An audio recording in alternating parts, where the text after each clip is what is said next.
is an airy beast, smells terrific. Hey, Don, can you state your topic? State your topic. Topic's wrong. Yeah, we're moving disaster playground, and I think I'm going to talk about that. Okay.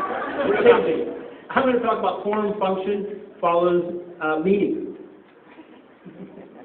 This is a shot in Florida. It's one of my favorite places. It talks about sight, and you can see here how the character of the site, the wind, the salt, the water, the rearranging of the site has changed and has designed the site here. The trees are growing in a certain position. They're reacting to the climate, to the culture, to the conditions. This is my daughter in an experiment to see what hurricane winds do.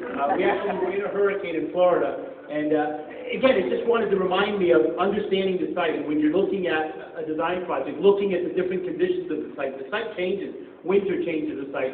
Winds change the site, and being able to put all that together when you're trying to take on the process of a design project is critical. This is a project for Hamilton, Butler County, redesigning the riverfront and breaking the levees that were there to protect us from the riverfront, but now the current generation is saying we can't see the river. So we actually looked at the patterns and what the river would do and let that become the design pattern that created the whole space. We looked at the form of the connection of where people were coming from, juxtaposed with what the power of the river would do when we broke the levee to create this kind of experience in this place with an amphitheater that now brings the community back down to the riverfront.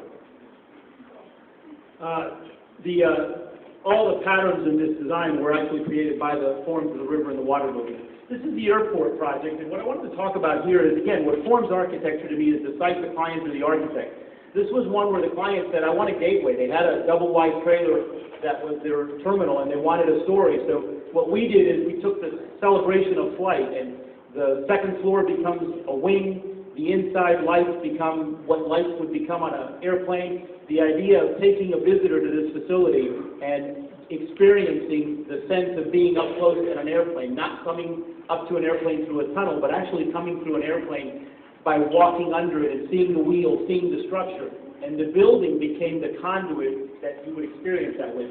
The mezzanine is a wing. The structures are angled like wheel tires or wheel structure would be. The floor pattern starts to talk about runway and the colors of it, trying to celebrate that sense of being at an airport and being under an airplane and the power of that experience. And that created a building for us. This is all wood, and again, this was a client that came to us and said, we really want the building to be invisible. And we don't care about the building. We're all about the site and nature.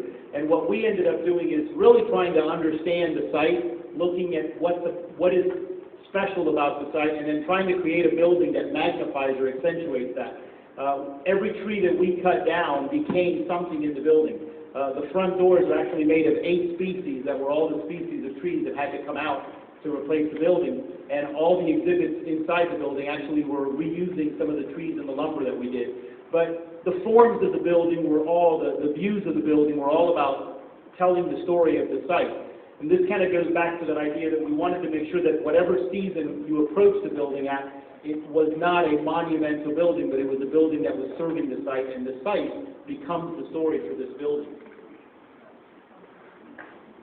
Okay, we have a pause. This is a different group of projects now where the client was very involved in the story or the meaning of the building.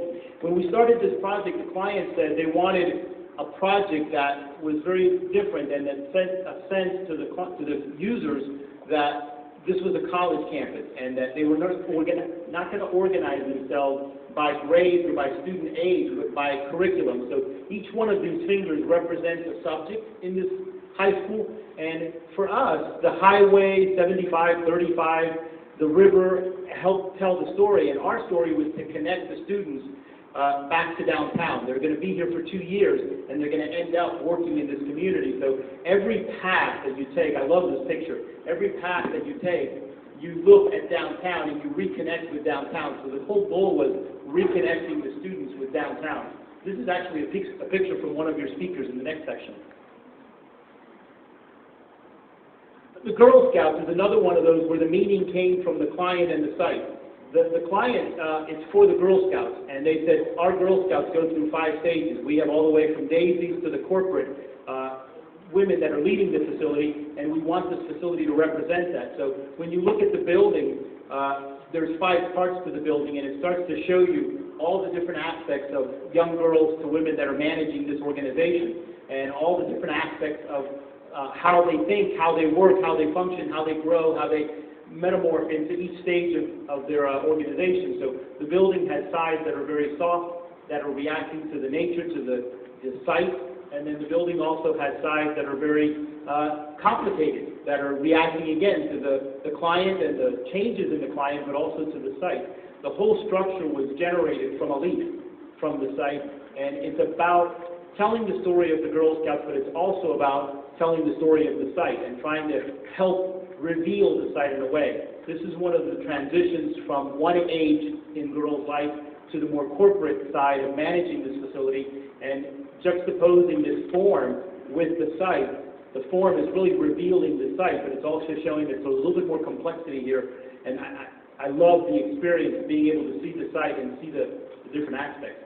This is another part of my world that I really love. This is my English setters, and I got into this because of my daughter, who was 9 at the time when I got the first dog, and I made my 3 kids agree on what breed to get, and of course it became my project after a while, and now I breed and show these dogs, and I compare them to architecture. They're elegant, supposed to be elegant breeds that can hunt, and a lot of comparisons to form and function and balancing, that you don't make them so elegant they can't hunt, and so functional that they aren't elegant anymore.